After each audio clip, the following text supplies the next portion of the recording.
Welcome to the fourth edition of A Conversation with Leading Peacemakers.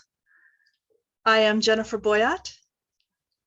It is time for our leaders to be peacemakers and for peacemakers to be our leaders. I'm honored to be gathered today with some wonderful human beings who are serving their community and our world. I'd like to welcome Tim Nation, who is the Executive Director of Peace Learning Center located in Indianapolis, Indiana. Hi, Tim. Hello. Hi, Jennifer. And I'd also like to welcome Elissa Barrett, who is the Executive Director of Western Justice Center, which serves in the LA area. Welcome, Elissa. Thank you, Jennifer. Pleasure to be here. Dr. Michael Loadenthal is based in Cincinnati, Ohio, and he is the Executive Director of the Peace and Justice Studies Association. Hello, Michael. Hello, Jennifer. Thanks for having me today. And Arthur Kanegis is beaming in from a beach somewhere in Mexico, Baja, near San Diego. And he is the president of Future Wave, which I'm sure we'll get to hear more about. And I've mentioned one organization that each of these individuals represent, but they are multi-talented and are serving and influencing and creating in many ways in the past and the present. And I'm sure we'll get to hear a little bit more about that. Thank you, Jennifer. It's a real pleasure to be here with such outstanding peacemakers. Thanks, Arthur. And so let's get right into that. Let's hear from you and your story.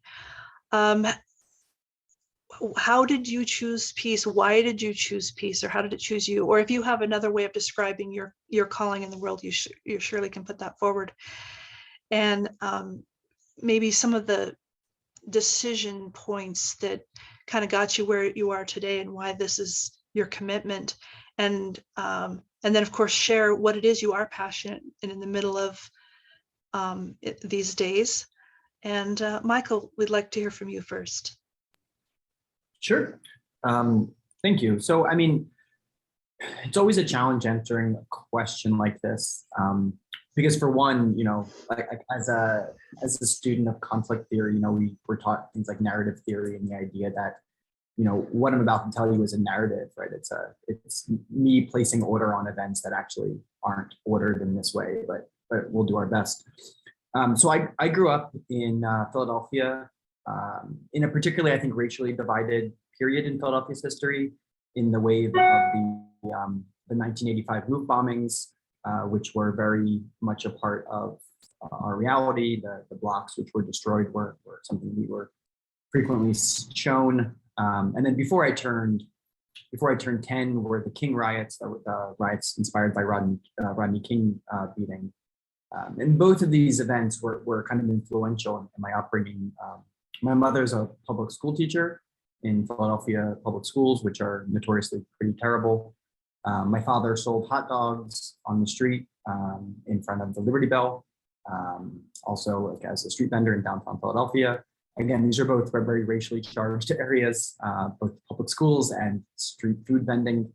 And there's a litany of examples I could draw from my father, his entire life, concealing his Jewish ethnicity to allow people to assume he was Italian, to fit into this culture, as well as a whole mess of things. So that was some of the background.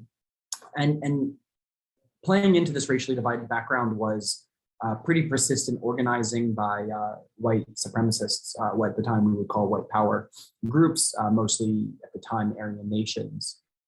So, you know, before I was like, in my early pubescent years, as like a 12 or 13-year-old, you know, I was becoming immersed in some of these movements, in some of these groups. By the time I was about 12 or 13, I had kind of jumped into counter far-right organizing pretty heavily, as Aryan nations kept having rallies and other events in our area. And so both, beginning at the middle school community and then eventually in the high school community, we organized a lot of direct disruptions and confrontations with those groups, culminating in something known as the Battle of York, which was an extremely intensive period of direct confrontation. Around 1997 or 1998, I was 13 or 14. I kind of had my first job in a volunteer capacity. I mean, I'd worked before. I worked with my dad every weekend selling hot dogs and all summer. But by the time I was 13 or 14, I took a job at a housing shelter providing childcare for kids whose parents were, engaging in professional development, how to open up a checking account, how to dress for a business interview, that kind of thing. And it was through that I really understood some of the kind of direct service and started to really understand the ways in which people engage with their communities, a shelter in my community. Coincidentally, the person that ran that shelter would go on to take a job with Planned Parenthood and would sort of allow me to ride their coattails a bit. So when they left the organization, I took a job at Planned Parenthood. I think I was 15, beginning as a coordinator for clinic escorts and doing some opposition research for far-right individuals who were targeting our patients. And then I ended up working with Planned Parenthood for almost a decade after that. It's important because that allowed me to both nationally and locally kind of meet a lot of organizers because I was young, because I was male, because I was queer, which is like three things which Planned Parenthood seems to want to cater to in a space of kind of cis hetero white women. I was kind of heavily and quickly promoted through their ranks. I became a federal board member and whatnot. And that allowed me to kind of make some of those connections in kind of more formal organizing spaces. Fast forward a couple of years to 2000, and I had my first engagement with the kind of work I would find myself in for the rest of my life. In 2000, I was 16 years old. As the child of divorced parents, I was able to tell parent one that I was at parent two's house and parent two that I was at parent one's house and spend the whole summer doing some pretty intensive organizing against the Republican National Convention, which had decided to use Philadelphia as its convention base in 2000. This is the first Bush year, the first year of the second Bush. It was a very contentious time, if you recall. Philadelphia, again, being a majoritively Black, majoritively working class city, was not super keen on hosting the Republicans. And in this kind of perfect storm, I was able to meet people who are now lifelong collaborators, lifelong organizers, lifelong allies. And I think that's a really important benchmark for me. The RNC was my first political arrest. It was the first time I witnessed really extreme police violence. It was the first time I started to understand the kind of environment of repression that would become my academic focus for the next 20 years. It's around the time when friends of mine would start to be arrested and charged with pretty serious offenses. It's around the time, at the beginning of what we in our community call the Green Scare, where a number of environmental activists were rounded up and called domestic terrorists and given near-decade prison sentences in restrictive housing units and whatnot. That was very much a part of my reality in the early 2000s. And again, contemporarily to this is kind of the last benchmark I'll hit, but contemporary to this is the 9/11 attacks. So when the 9/11 attacks happened in 2001, I was a senior in high school. I was deciding what I wanted to do with my life in that sense. I'd already decided I wanted to go to college. I already decided I wanted to study something related to politics in some way. And when 9/11 happened, I felt very, very freakish. I was well aware of Al Qaeda prior to that. I was well aware of Bin Laden, his writings. This is, I love consuming primary sources, so I've been reading, his 1996 fatwa and things like that. I was well aware of these things, partially because it didn't come out of nowhere. We had the USS Cole and the African embassy bombings, as well as some other incidents. Anyway, when 9/11 happened, I remember having this intense moment of kind of looking around and being really confused in that, everyone was saying, why did they do this? Why did they do this? Why do they, in heavy air quotes, hate us, in heavy air quotes? And I felt like, I was 16, 17 years old. I was like, well, I know, right? I know why they hate us because they articulated it pretty clearly under numerous written texts. And I remember being very frustrated and confused. I mean, like, why is everyone so aghast and confused at this horrific act? We have a pretty logical, explanation for it, and there seems to be policy-based solutions for this. And that really drove me to want to study what I would later learn are called violent non-state actors. At the time, I didn't know what that meant.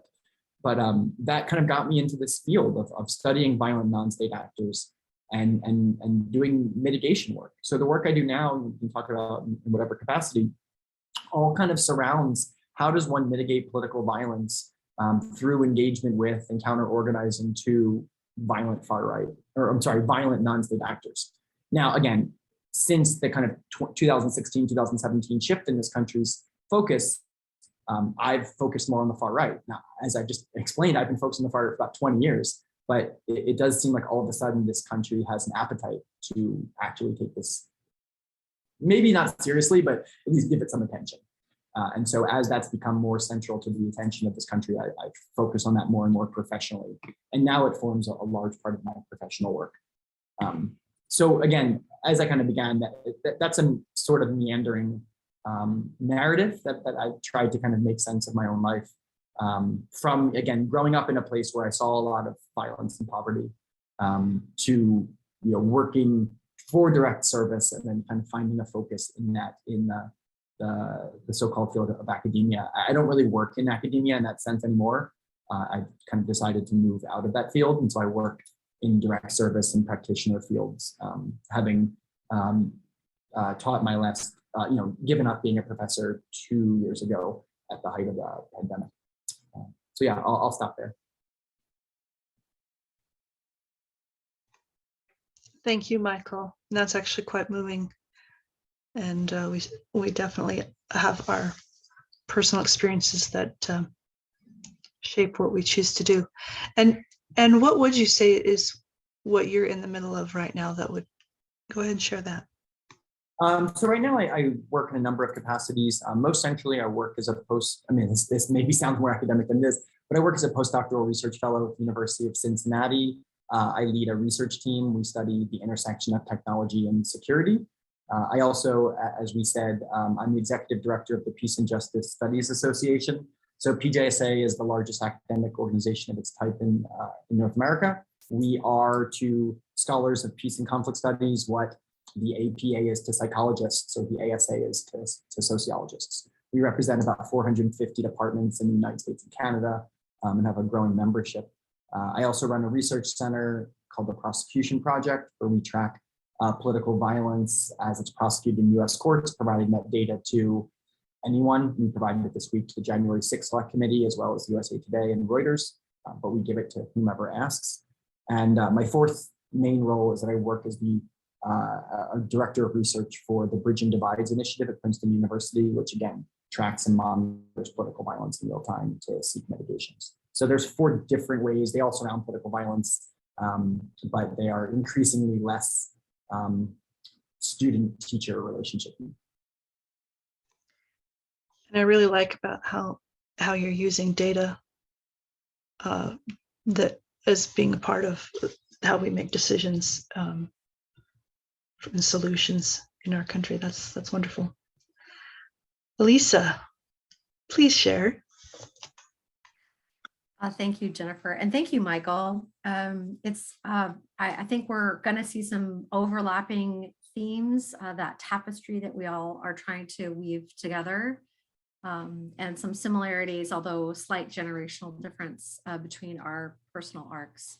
I was born in New York City, and I'd like to say rudely transplanted to Houston, Texas, as a child, and I came, I think, situationally at the end of the 1970s. And so in this moment, in terms of the political arc of the United States, what I would say is coming out of the second Reconstruction and moving into a first major period of white lash, which I think we're now sort of in the next wave, which is only the most recent of a series of back and forth waves politically in our country. And really was a time where the religious right was beginning to gain political momentum. and largely coming out of Texas. And I found myself starting to do interfaith, interracial organizing as a young person in response to sort of an imposition of a particular radical right-wing approach to religion. And that was sort of my early start. I would say I very much connect with the phrase "no justice, no peace." And that's sort of been a through line in my work. I don't think we can separate peace building work from justice work. And definitely Michael called that out. As a college student, I worked in the anti-apartheid divestment movement in the late 80s. I was also doing Middle East studies during the first Intifada that happened in Palestine. So that really shaped the direction of my 20s. And I decided that I wanted to go to law school. I also came out at that time. And so very much coming at this work as a young queer Jewish person to say, how do I fit into this larger struggle for justice that is going on in our country, understanding that the progress that we do make is highly dependent on an intersectional approach to liberation. And so I ended up choosing to go to law school at the University of Michigan because they were one of the first schools to have a program in South Africa right after the fall of apartheid, when the new constitution had been adopted. And if you haven't read the constitution for the Republic of South Africa, and I understand that things have become quite complex and not the trajectory that we imagined at the time for that country, but it is quite an extraordinary document. Chapter 2 is the Bill of Rights. It articulates the right to human dignity, and everything that we argue about in terms of constitutional law around affirmative action is actually built into that Bill of Rights in South Africa, and includes sexual orientation. So the work that I did when I was in South Africa, this is in 1997. So Mandela is president, the constitution has been passed. The Supreme Court of South Africa is beginning to hear cases based on this fantastic new constitution. I had the opportunity to work on 2 initiatives that were quite extraordinary. The first was looking at the forced integration of Afrikaner schools in Pretoria, north of Johannesburg. The second was the trial court work to overturn the sodomy laws in South Africa based on the new constitution. After law school, I really wanted to continue the solidarity work. So I was a Bates International Fellow, and I worked in the West Bank with the Palestinian Women's Legal Aid Center. That was really another very unique and extraordinary time. It was during the Oslo Accord, so this was in the late 90s. Definitely while I was there, I could see the second Intifada was coming. And it's something that we really talked about, but it was also this incredibly generative, exciting time to be there. If anyone has worked in that area of the world, I was living in West Jerusalem and working in East Jerusalem and Ramallah. And so you travel by something called Sherut, which is like a van. And you go to the old gate, in Damascus side, in the old city in Jerusalem. You get in the Sherut and go to work. My work commute ended at a security barrier, so I had to climb over the concrete barriers to get into my office building. On the way there, it's just imagine being for a year in conversation with a community that believed at that time that Palestine was going to be an independently recognized country that would sign on to the Universal Declaration of Human Rights and establish a civil law system. And so it was what we all talked about in the bus in the morning. And I think that has always stayed with me, is that given an opportunity to engage in the transformation of our society, we as human beings, when we lean into that birthright, beautiful things can happen even if tragedy follows. And so when I came back to the United States, and found myself working in corporate law for a while because, you know, law school doesn't pay for itself. I really wanted to remain active in the community. And so I joined the board of an organization called the Progressive Jewish Alliance. And like Michael, 9/11 was a really seminal moment for me. So I was just beginning to practice law in 2001 when 9/11 happened. And so I found myself in the midst of interfaith and interracial organizing in Los Angeles that really was in support of the Muslim community, in combating Islamophobia and targeting by the FBI and other government agencies. Because while there were elements of extremism, also the community was really wanting to be a good part, racially profiled and targeted. And so that was a delicate space to be in the midst of. How do we pursue security, as Michael's talking about, and keep our attention on the true radical elements in society? And I think some of the things that Michael pointed to that happened after, you know, leading up to and after the 2016 election, one can argue are really the outflowing of the shift in federal prosecutorial focus from white terrorism and domestic terrorism in the United States that had escalated after the bombings in Oklahoma City. And that whole team was really dismantled, and there was a shift onto the Muslim community and Muslim American community. So I, for a time, was corporate law, but that, as you can imagine, didn't last very long. I think at one point I was doing so much pro bono work. The law partner that I reported to gently suggested a career in public interest law. And I was very fortunate to join a local legal services organization where I sued slumlords and went after banks during the foreclosure crisis, and also created a program, one of the largest national pro bono programs of its kind at the time, seeking reparations for Holocaust survivors for some new programs that were being offered in Germany and other countries. During the middle of that time, I took a break from law and went back to community organizing, and we transformed the Progressive Jewish Alliance into a national organization called Bend the Arc, which does interfaith, multiracial justice work around the country.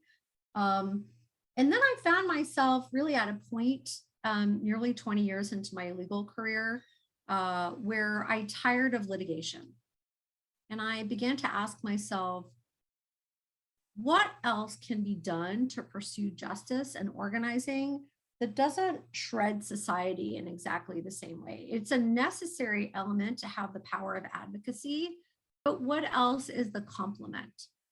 And that's really how I found myself coming to this work at the Western Justice Center, which is uses a community organizing approach to growing the conflict resolution and restorative justice skills of communities. We work in partnership. We have a strong commitment around educational equity and racial justice. And we're this fall going to be partnering with 30 schools in the Los Angeles area. And then we have a website where we give away what we learn, right? Jim Collins' good to great catalyst theory, right? Take what you learn and build the movement by sharing what you know and welcoming that feedback cycle from the community. So we have about 50,000 users in 180 countries around the world, including a recent partnership with an organization that works with the Basque community in Spain to reduce radicalism. So I think that there is so much potential to this work. Like Michael, I have a few other affiliations. Last year, I served in the LA City Redistricting Commission as a commissioner, in which we did what no one said we could do, which is to reunite Koreatown as its own independent political district in Los Angeles, which is the largest multiracial voting population intersection in the city of Los Angeles.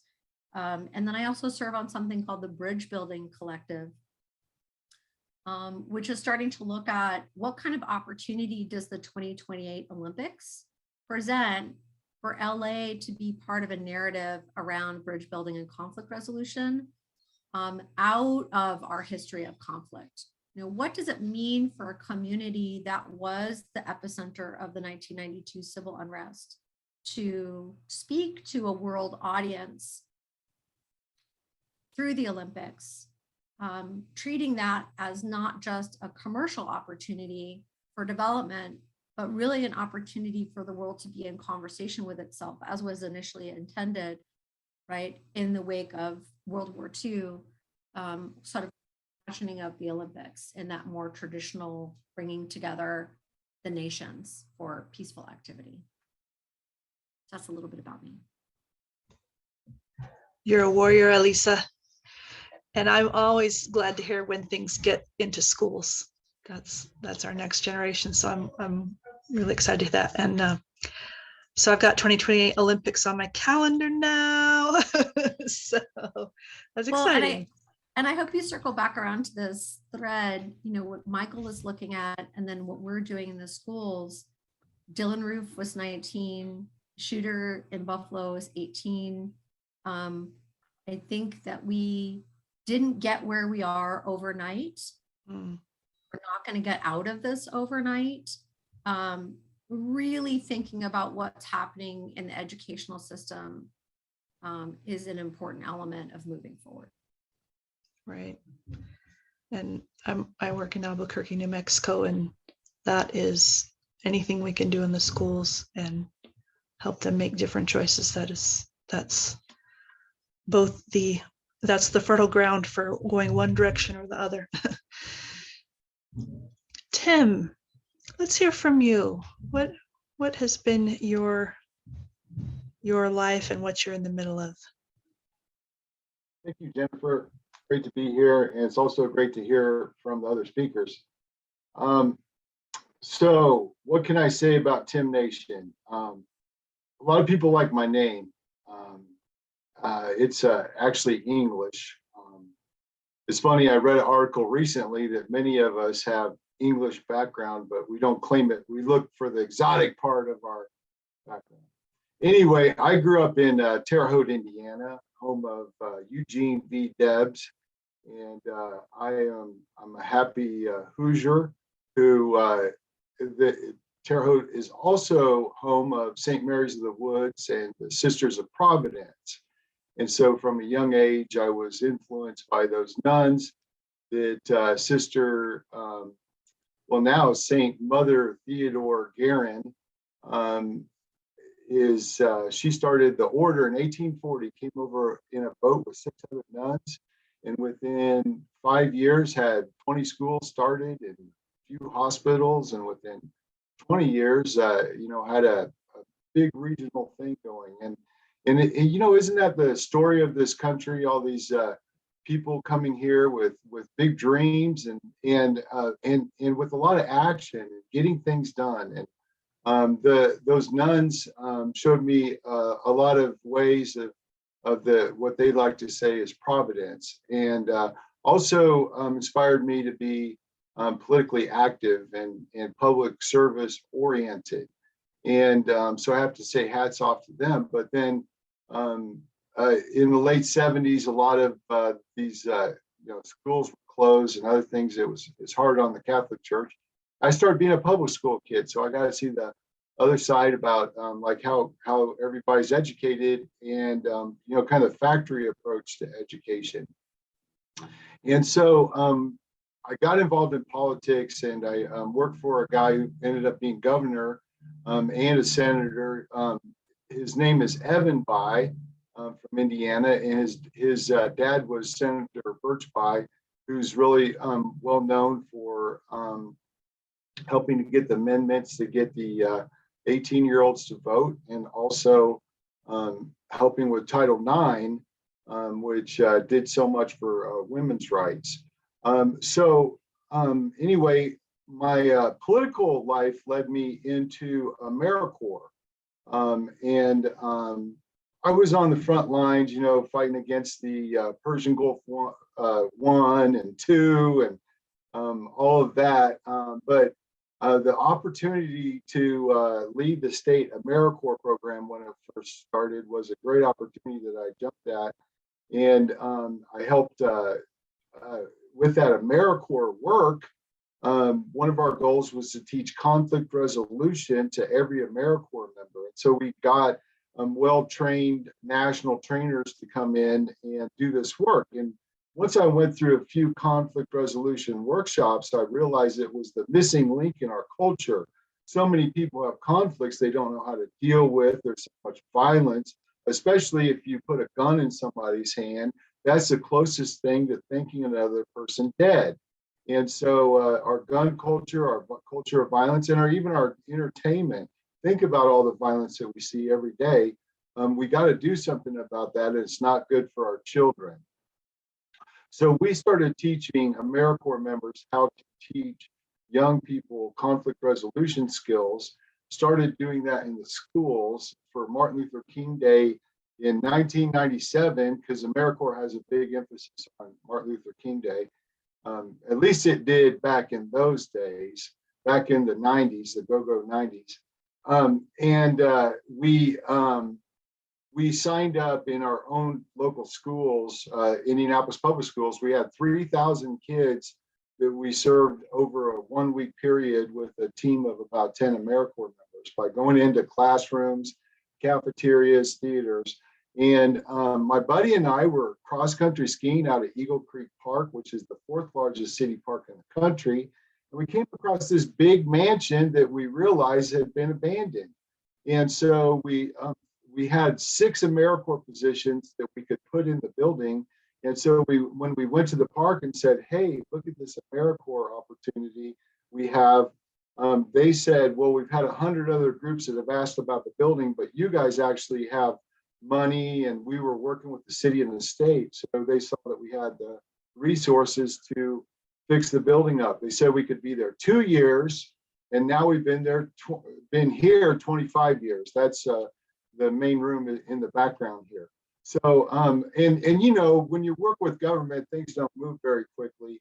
So 2 years, 25 years. But that was so wonderful. It's a city government partnership. Our building is right on a 200-acre lake, and then there's over 6,000 acres of woods in the area, and it's in the city of Indianapolis. So we started bringing bus loads of students out.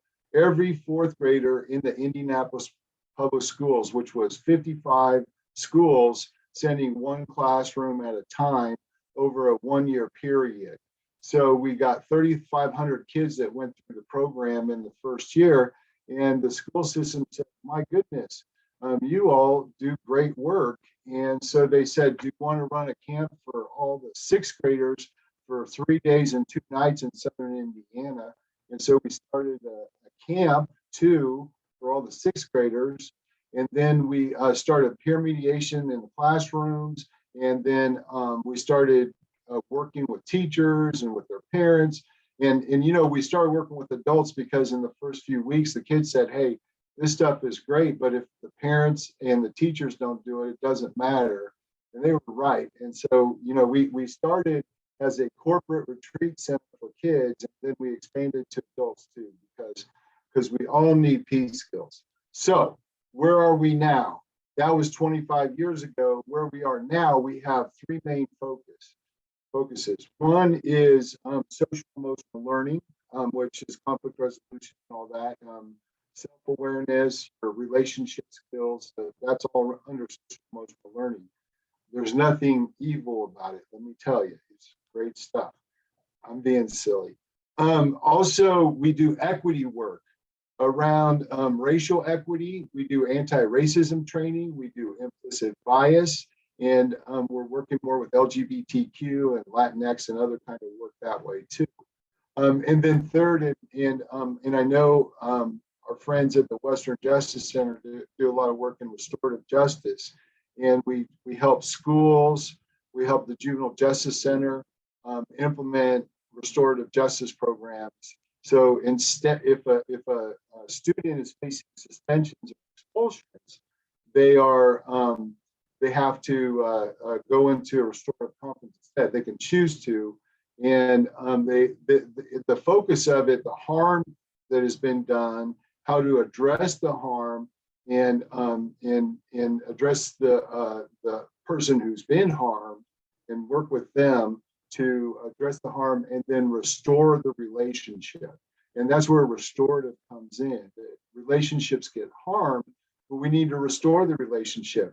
We don't need to give young people 3-day Xbox vacations called suspensions and then invite them back to the schools and not address the problems that have been going on. We need to work with young people who get in trouble and use that as a teachable moment.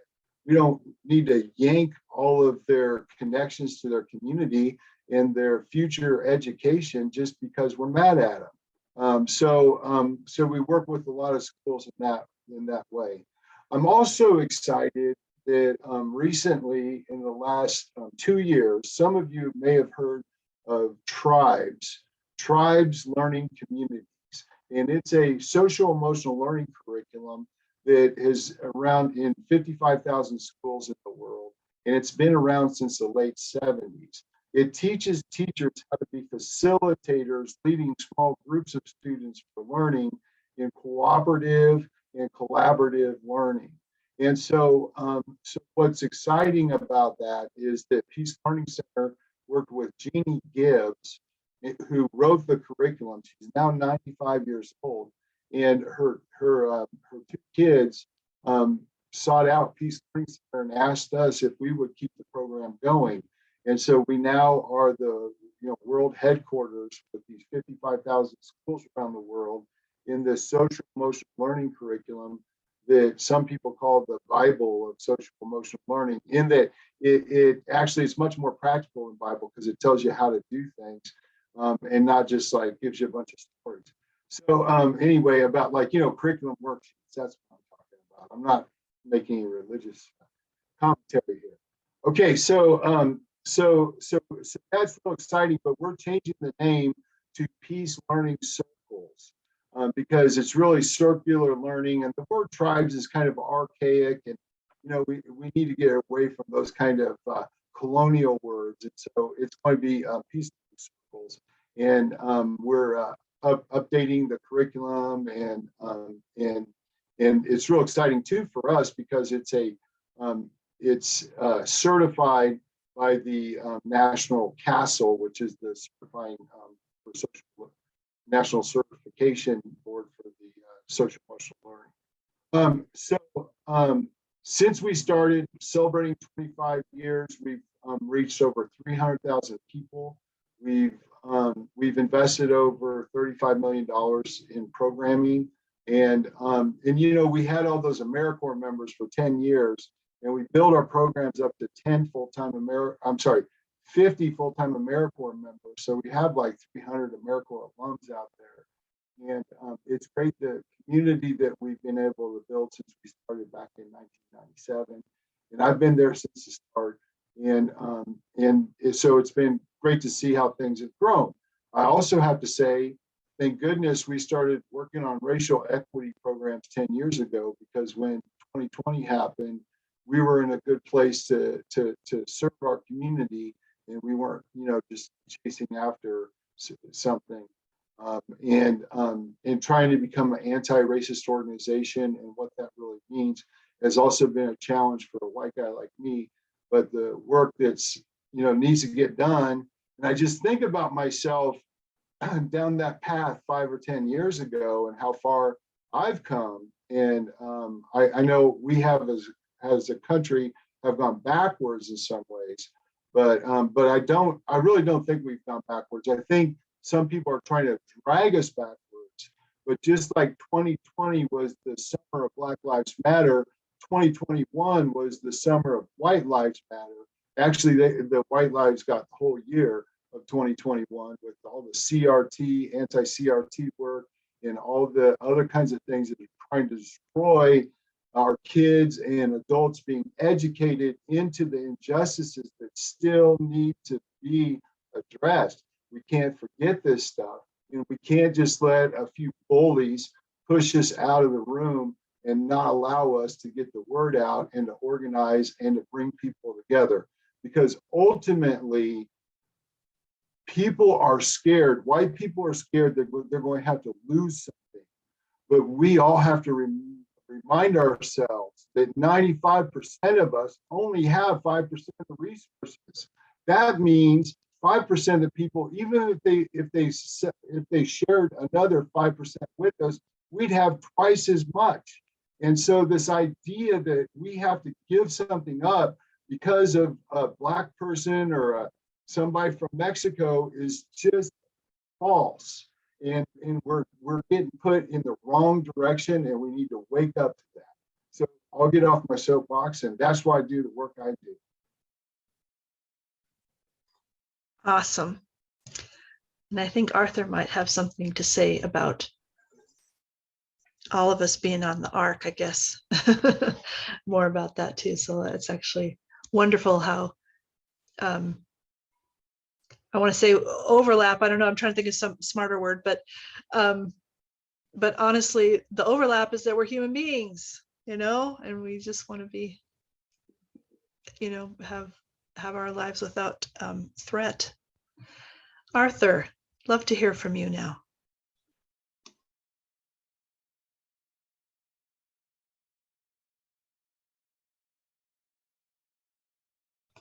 Mute button, Arthur. It's such a pleasure to be with each of you, very special peacemakers. And yes, there's a lot of overlap. Jennifer, when I lived in Santa Fe, I developed a program at the detention center there in Albuquerque, where at YDDC, where kids used our bully-proof program that used 10 animal characters to teach them powerful tools for creating conflict resolution. Brave, bust out, bear, understanding unicorn, listening. This spells out bully-proof. Listening lynx, loving lion. Oh, your mute went on again for some reason, hon. Sorry. Yeah, I just put in the chat the bully-proof website where you can see these kids doing a rap and roll opera, having so much fun and writing their own stories that fit into the 10 bully-proof characters that empowered them with alternatives to violence.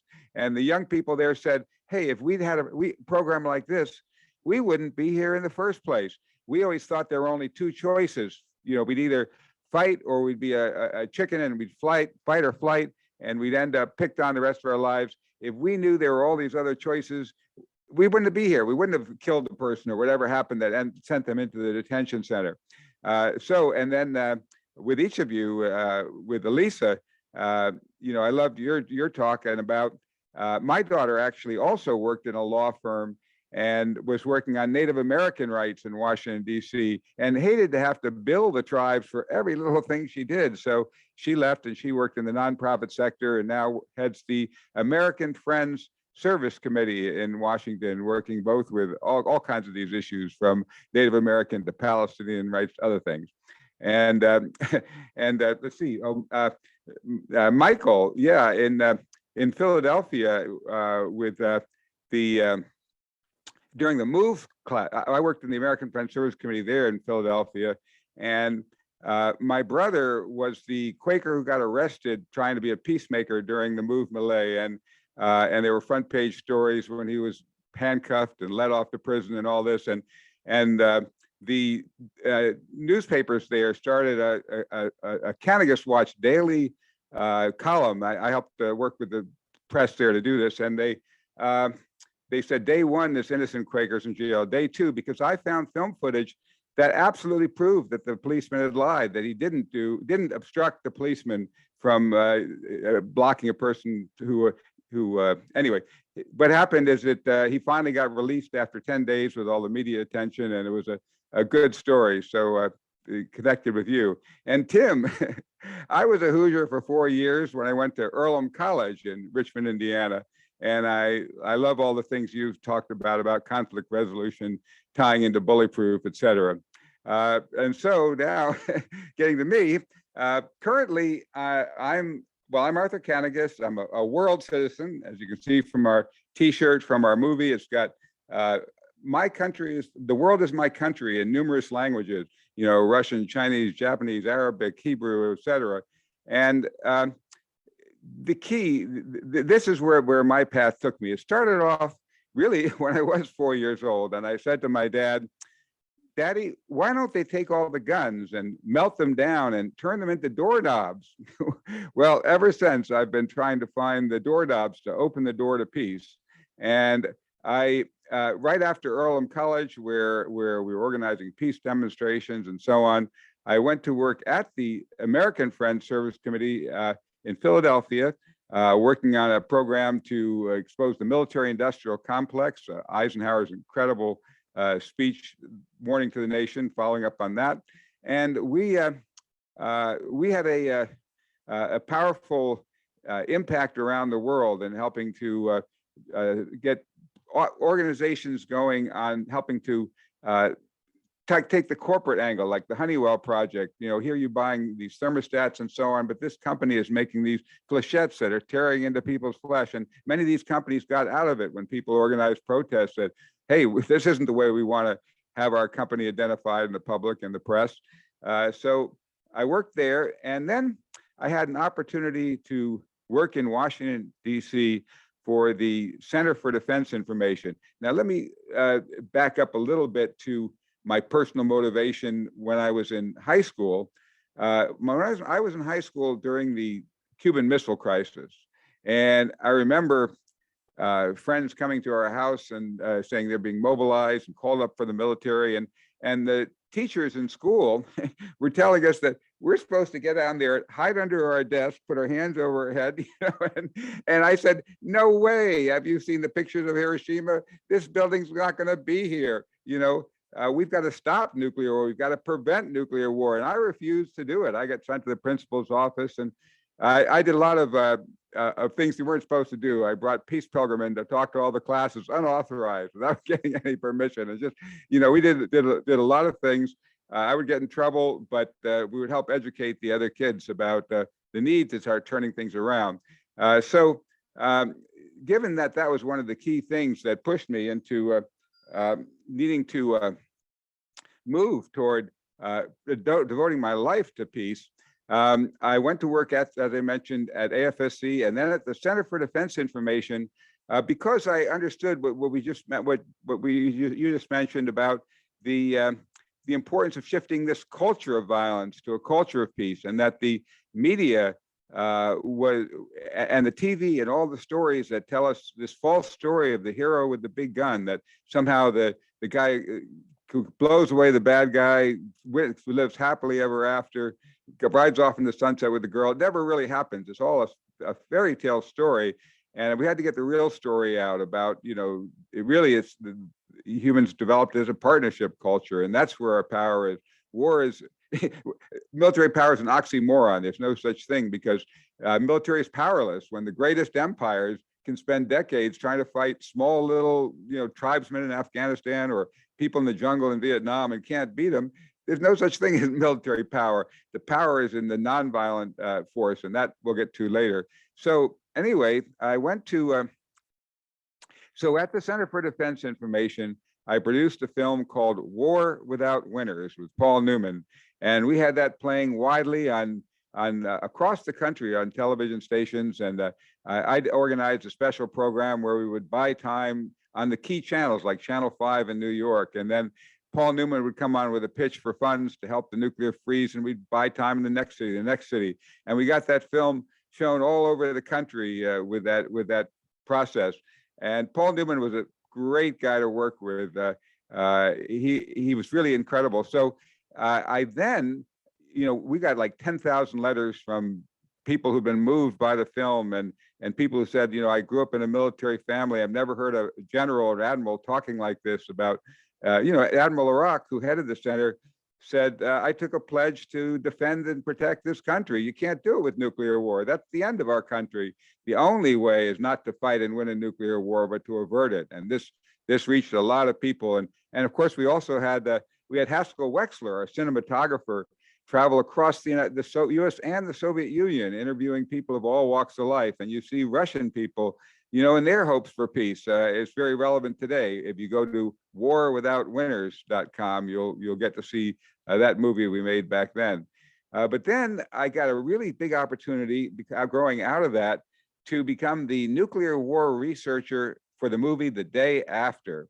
Some of you may remember that movie in which Jason Robards is walking through the ruins of nuclear war. We see the missiles take off over Kansas City, and you know, we have that end of the world kind of scenario. And this film, with the kind of the publicity work we did and the panel we put together afterwards, we got 100 million Americans to watch it, which is the biggest TV audience of any made for TV movie ever, before or since. And 200 million Soviets saw it, I think, leading the way toward the top. And President Reagan said in his memoirs that before he watched that film, he believed his generals when they were telling him he could fight and win a nuclear war, and they were egging him on.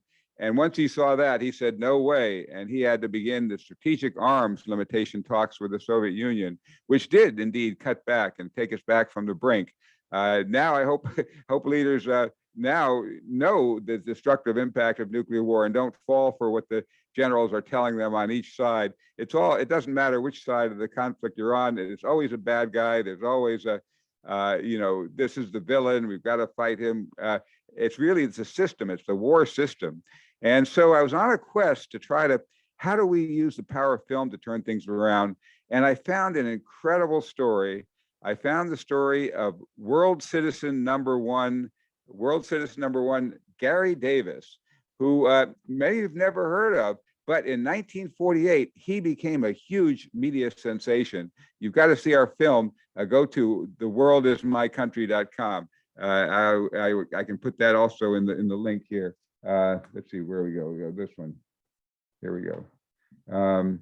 No, it's not there now, but you can we'll put it in later.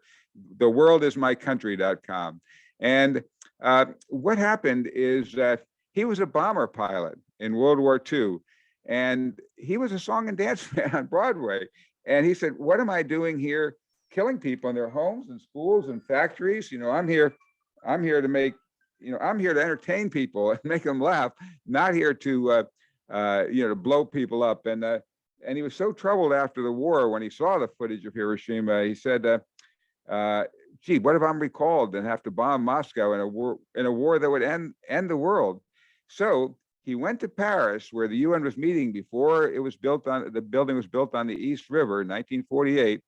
And he pulled off this grand act of political theater, leaping up in the middle of the session, saying, the nations you represent divide us and lead us to the brink of total war. What we need is one government for one world. And if you won't do it, step aside and a people's world assembly will arise from our ranks to do it. Well, this created quite a furor in Europe. 20,000 people rallied with him at the Velodrome. The very next day, the Soviets, who'd been adamantly blocking the Universal Declaration of Human Rights, stepped aside, let it get passed unanimously. It's an incredible story. But the thing that really, really attracts me to Gary's story and why it's so important is I think it gives us the key. It gives us the seed to how we can actually go from begging and pleading and praying and marching for peace to actually creating it. And that is that Gary Davis discovered a very simple but amazing truth. And that is that humanity has already invented a system that eliminates war. You're kidding, a system that eliminates war? Yes, inside countries with one government, we don't fight wars. We may have civil wars if there's two sovereignties and two governments, but if everybody accepts one governing system, there's no war. Even when Tim McVeigh blew up the federal building in Oklahoma,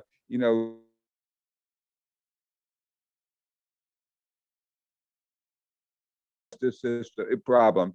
And that's what we need to do, move in the world today. It's amazing. You would never take any complex organization. Imagine a city with no city council, no government, no way to govern it. Just neighborhoods protecting their security by bombing and threatening other neighborhoods and blowing people up. It just would never work. And yet somehow that's what we have at the world level. And so, but Gary says, does world government scare you? And he says, it does me. If it's the same old forces of power and money controlling our lives from behind closed doors, that's what's kind of happening now. We're already getting these global government mechanisms with no input from the people. But The Universal Declaration and almost every constitution says the will of the people shall be the basis of the authority of government. It all grows, we the people. And he said, hey, if they said in the Declaration that we the people have the right to institute new government, well, who were they talking about? Old guys in gray wigs, or you and I? Do we actually have the right to institute a government at the global level? And he said, well, sure. He talked to constitutional lawyers. Governments are created by declaration. So he had the nerve to go out and declare a government of, by, and for the people of the world. Well, and then he actually went down to Washington, D.C. and set up an office that puts out world passport and world IDs, all based on the Universal Declaration of Human Rights. You'll see all this at the world, and it's still going today. Thousands of refugees have been, and lives of people have been saved by these documents. So go to theworldismycountry.com. You can click on the passport tab and get your own world passport and so on. But anyway, it's a phenomenal story that Martin Sheen, who introduces Gary, says, is a roadmap to a better future. And so I'm extremely dedicated to getting this movie out. And right now we have the good news that it's already been shown on over 100 public broadcasting, PBS stations coast to coast. But now Link TV is about to broadcast it in prime time to 31 million homes on June 1st in prime time, but also 8 other broadcasts. So if you go to theworldismycountry.com, you'll get to see where all these great broadcasts are. I'll put that in the chat when I'm not talking. And so anyway, we would love people to come join us in this effort. Click on it, watch the film, find our power. What's happened in the world is it looks like our world is really in trouble. We're facing climate disaster that's really going to terminate life on Earth. We're facing nuclear war that's going to terminate life on Earth. The Bulletin of Atomic Scientists says we're 100 seconds in the clock of time of humanity. We're in 100 seconds away from total doom. But we can turn it around, because I asked Leonardo DiCaprio in our movie. I asked DiCaprio. I said, "Who's the hero who can save our world?" And his answer was very interesting. He said, "The hero is all of us." Now, when you watch this movie and you join our People Powered Planet podcast, each week we talk about how we can create bottom-up, people-powered governance for the world. Not top-down, not military forces, not all that. How do you enforce things? Law is a compact between people. When we make a compact between people, that these are the basic rules of how we want to run our world. And by the way, that compact mostly already exists. Even with the kind of broken nation state system, they've already come up with phenomenal documents like the Universal Declaration of Human Rights. Already the World Court ordered Putin to stop his invasion in Ukraine. But they don't do it because there's no law outside to enforce it. But that law doesn't have to be enforced by guns and bombs. They're the weak force. They don't work. There's a much, much more powerful force, and that is the power of the people. And here's proof. I visited Lithuania, where my grandfather came from, and I met with the first head of state of Lithuania, who had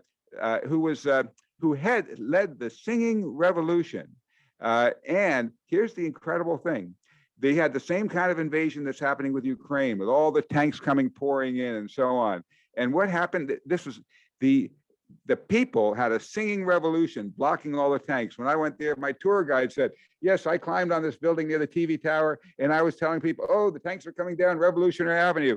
Everybody would run to that avenue. They wouldn't run away from the tanks. They'd run to the tanks, block them, sing songs. And you know what happened?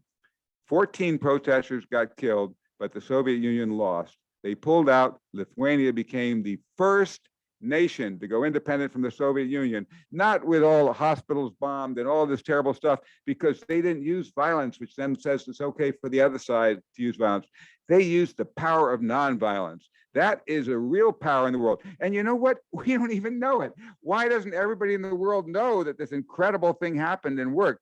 because it doesn't fit the story. The movies and television shows tell us that the power comes from the power of the gun, the hero with the big gun. There was one news report that said there was a conflict in South Africa between forces that were supporting Gandhi and the others, and everybody's ready for this war. And they said, oh, but then nothing happened. They went on to other news. Nothing happened. Why did nothing happen? That's not news. It doesn't lead, it doesn't bleed. It doesn't bleed, it doesn't lead. We need to start creating a culture where we recognize that the real power in the world is the power of the people coming together and creating, law that's where I walk into a store, I scan products. Oh, this company is a world law violator. I'm not going to buy that. I go to apply for a job. I have a little app in my phone that pops, and my computer pops up. Oh, world law violator. Oh, I'm not going to apply to that company. Suppliers stop supplying them. This is what we started doing with the NARMIC program in the AFSC, where I mentioned when companies and others start finding, hey, this isn't working anymore. And, that's the big reason for all this war that's going on in the world right now. These corporate interests, the military industrial complex, making so much money on these wars and pushing politicians into it.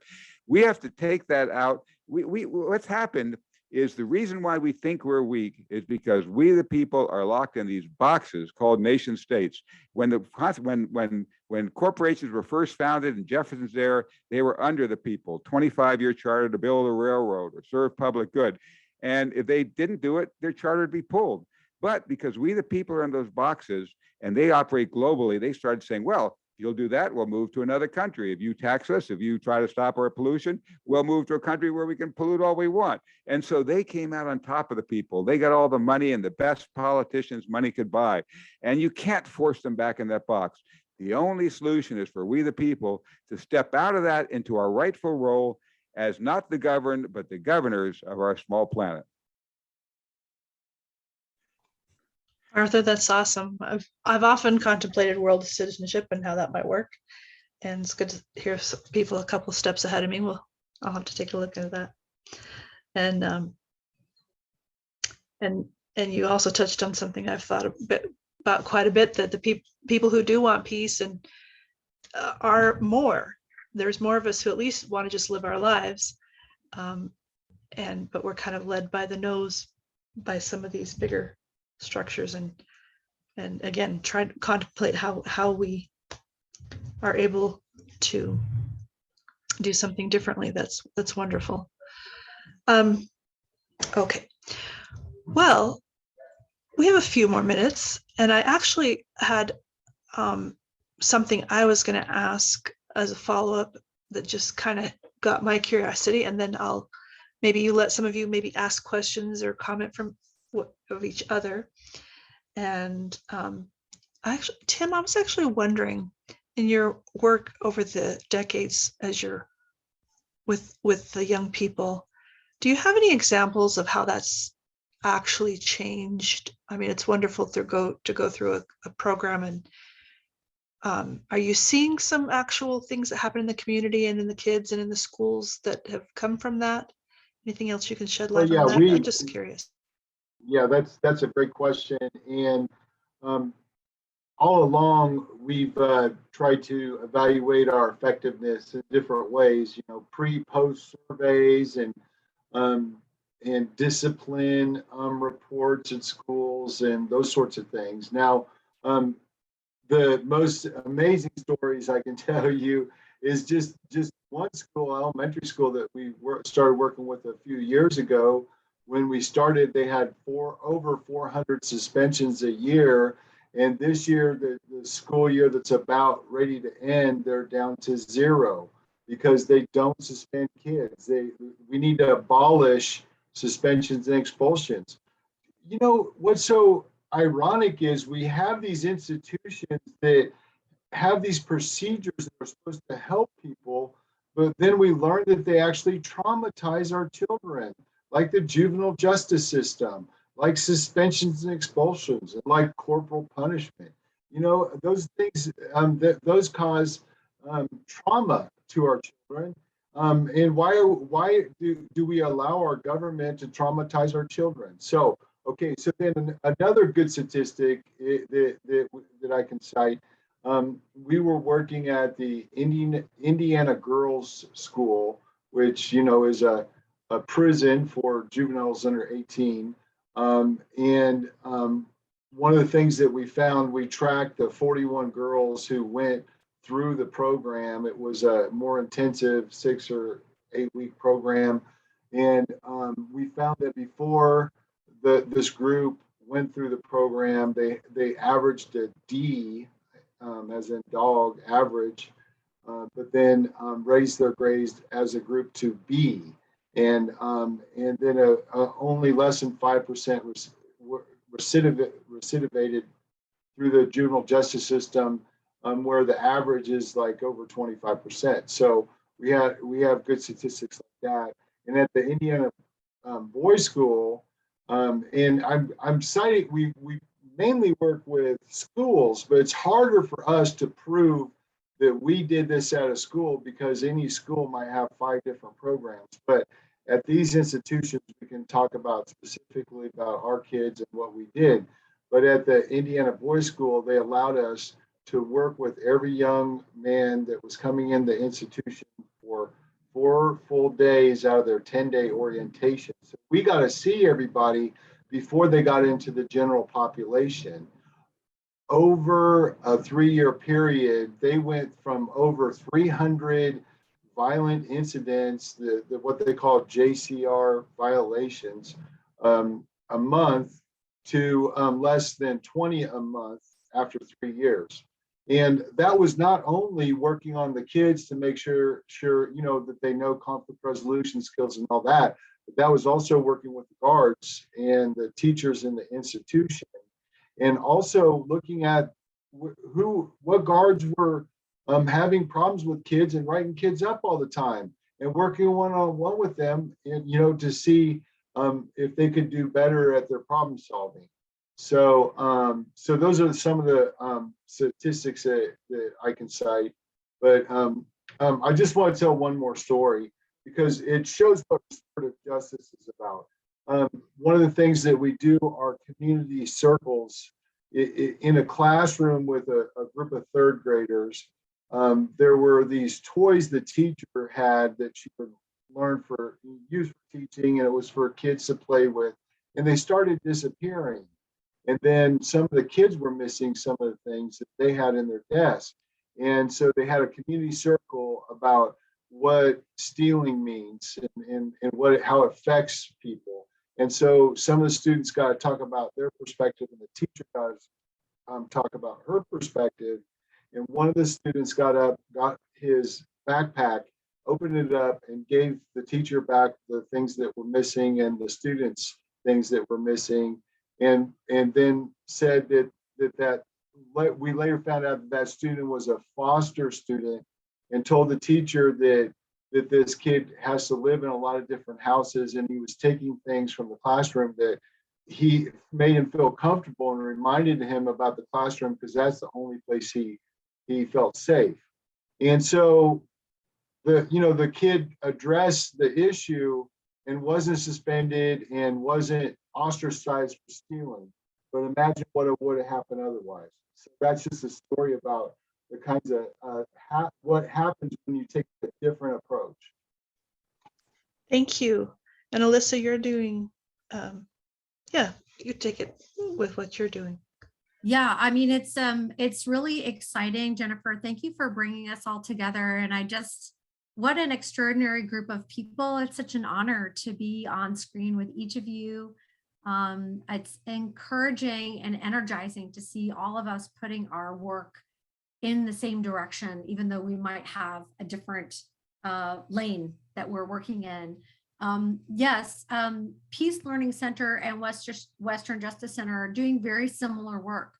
And I think, for us, I'll tell a couple stories as well. One of the districts that we're working with, we're actually in the schools on a multi-year basis. School districts in public education have really been hammered during the pandemic. And fortunately, in this one school district, we had begun our work before the pandemic. We started with one middle school. We train a multi-generational team to lead the shift from punitive discipline to restorative practices, using many of the same tools that Tim and his team are using: peer mediation, restorative circles. And so we began at one middle school, about 600 students in the population. We had one administrator trained, and he and our group trained 10 students. Now you're thinking, what could 10 eighth graders do to change the dynamic? Well, if you really build a diverse coalition of peer mediators, you train them and you empower them. I think, as Arthur was talking about, we know how to strengthen our communities. We know best how to pursue peace, right? I think that is part of the racial justice work, is to look at how we're defining public safety and allow communities that are most affected by violence and over-policing to redefine public safety. So these students decided to redefine public safety in their middle school.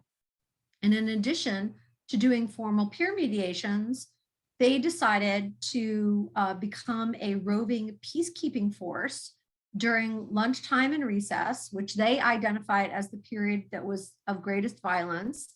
The administration had also come to the same thing through data mining, right? And looking at when were the incidents, when were police or school resource officers called in, when were there incidents involving a weapon.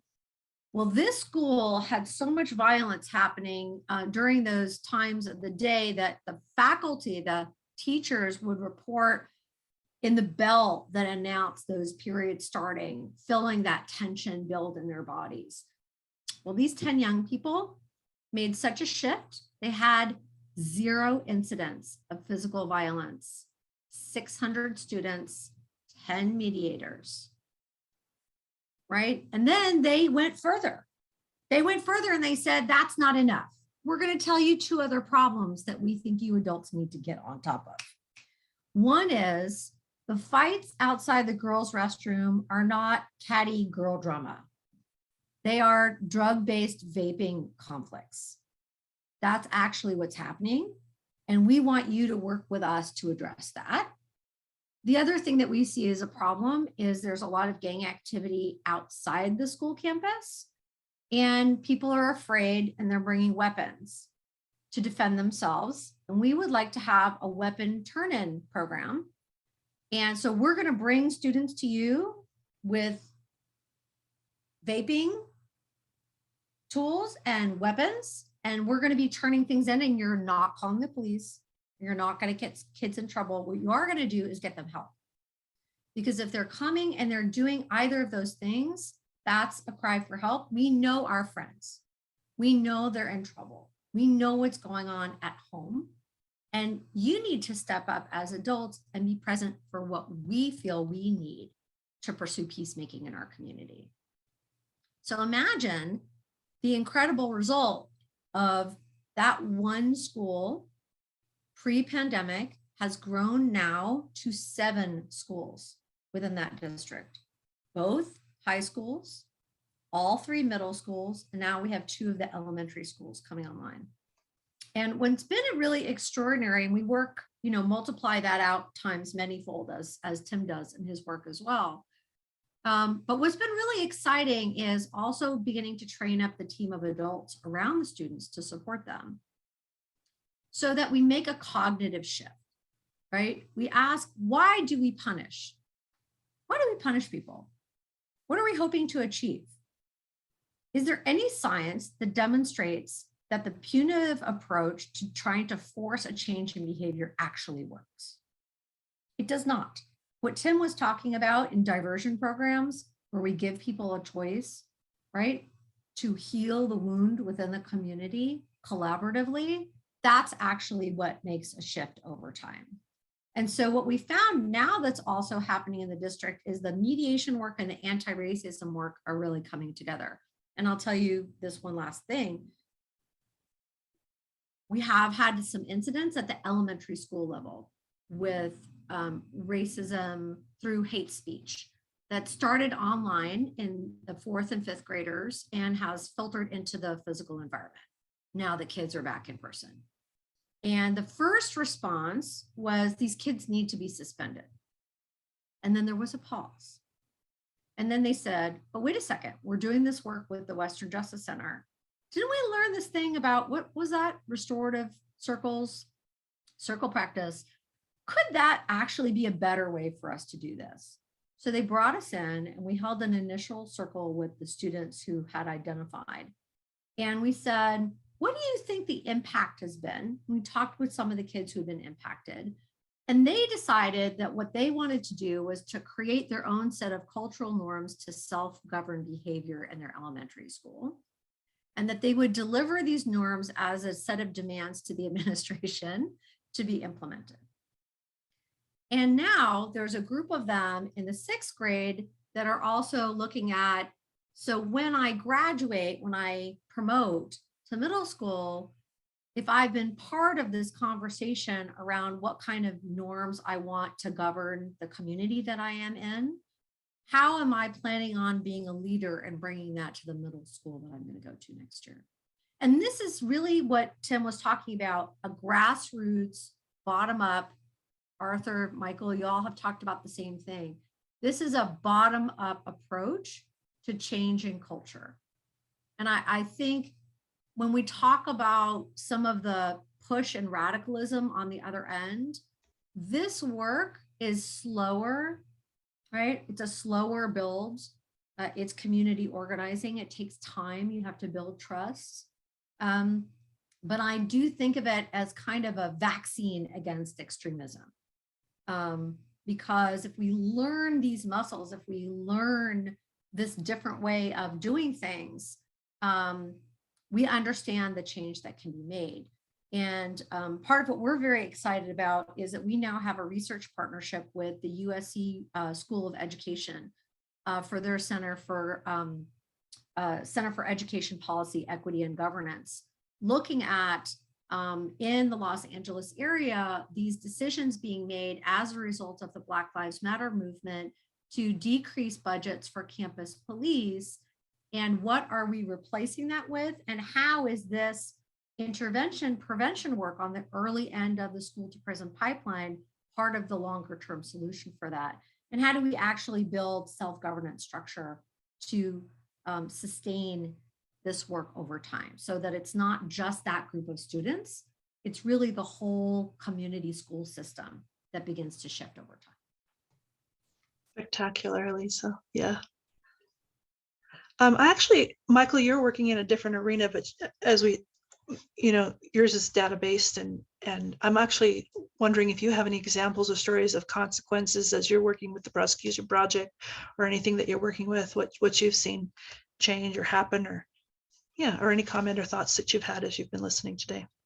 Sure. We work directly with students. They tend to be older students.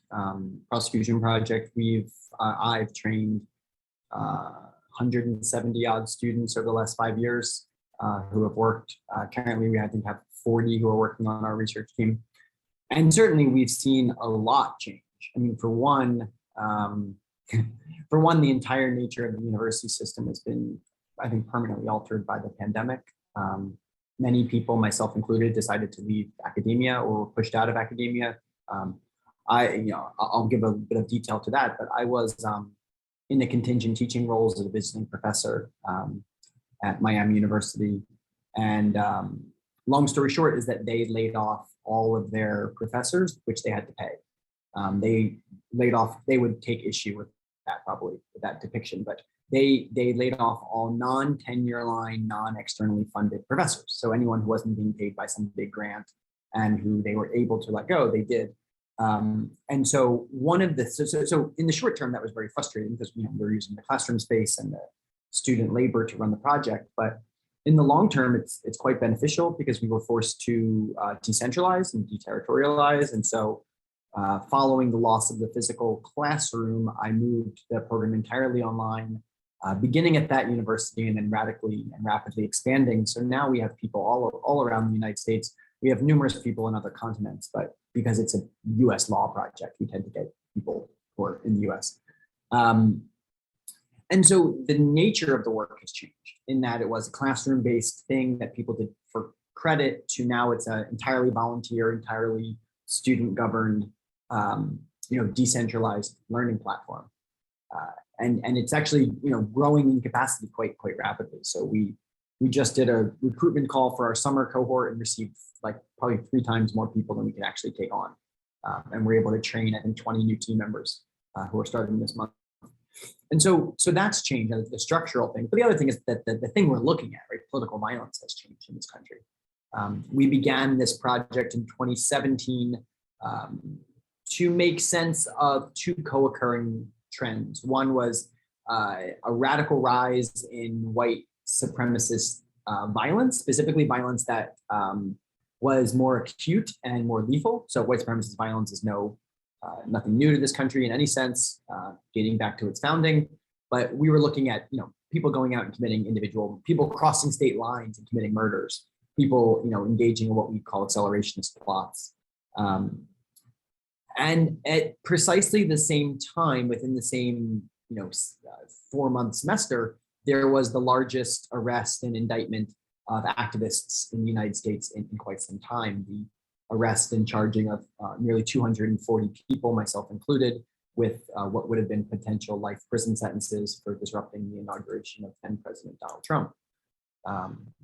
With people facing more than 70-year federal prison sentences, it seemed a little odd that we consistently had white nationalist and white supremacist violence being treated as something other than what we thought it is, which is the rise of lethal terrorism.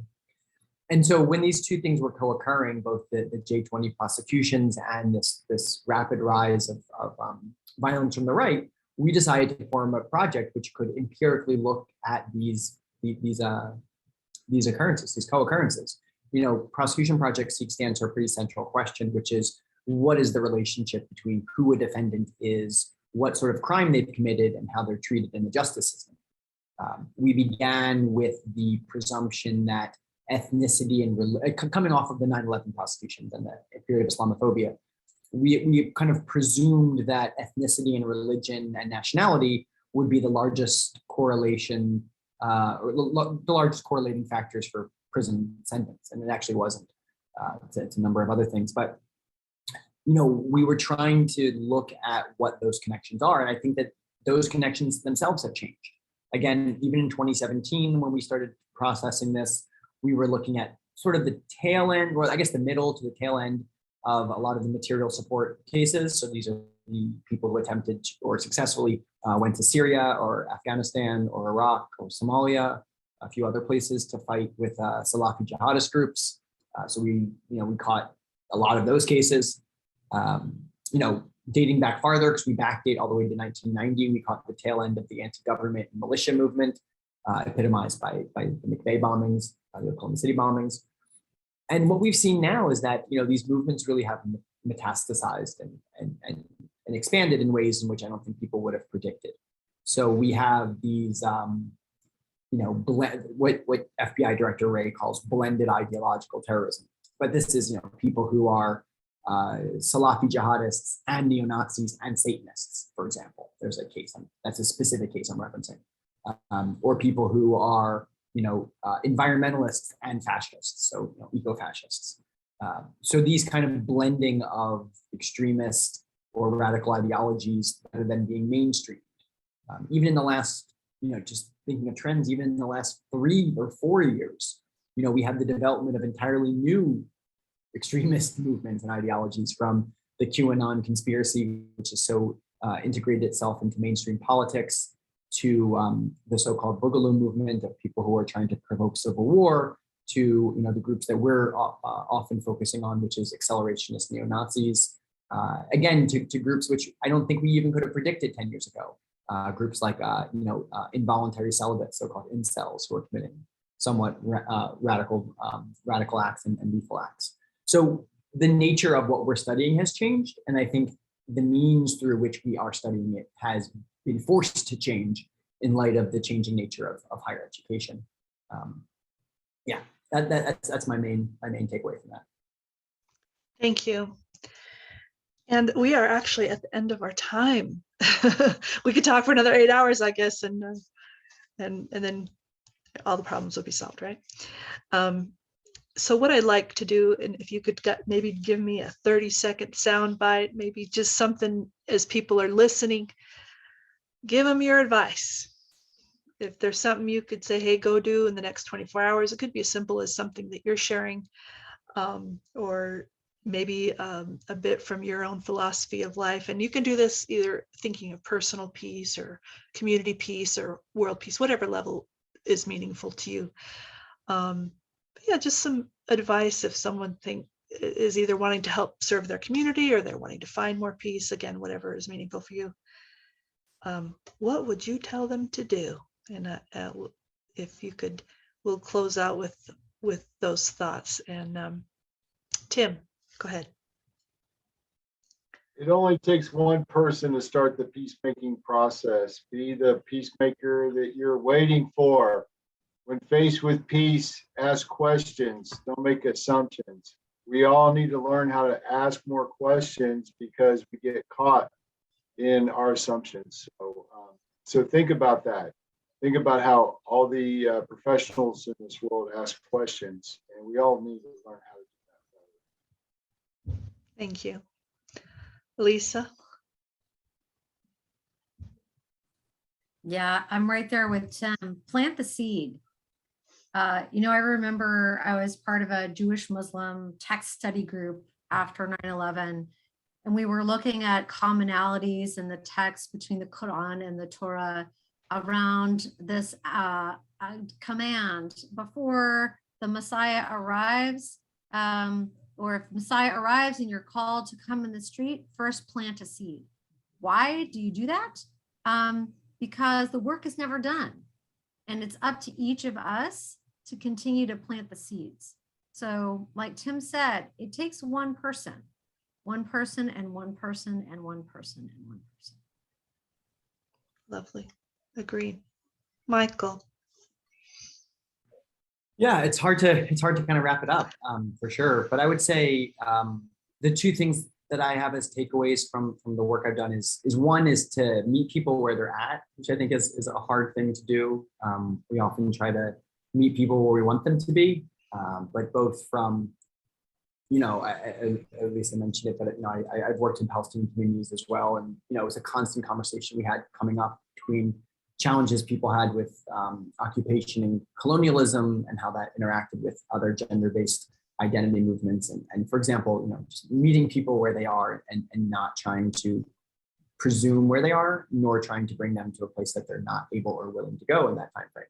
And the other thing I would say, which is wrapped into that, is for us to interrogate, our presumptions, and myself included. It's one thing, like I just said in the example of the Prosecution project, we kind of presumed that all of the post 9/11 environment criminal prosecutions were due to Islamophobia, and certainly that plays a role in it.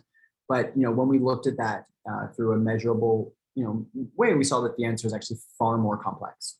And I think that that's a generally applicable lesson, that the ways in which we want to explain things, the narratives we have constructed to make sense of a nonsensical world, often are not as simple as we'd like them to be. So I would encourage us to kind of interrogate those presumptions as best we can.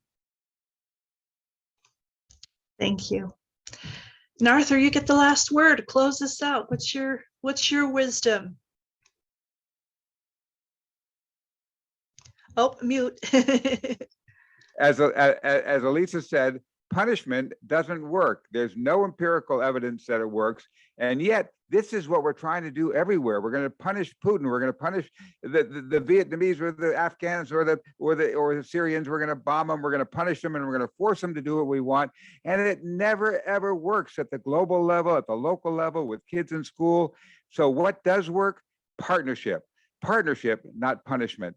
On our People Powered Planet podcast, we have recently interviewed, and you come hear their interview with the author of The Chalice and the Blade, Rian Eisler. And all these things fit into that dominator culture. We have this idea that somehow we can just force people to do what we want, they're going to do it.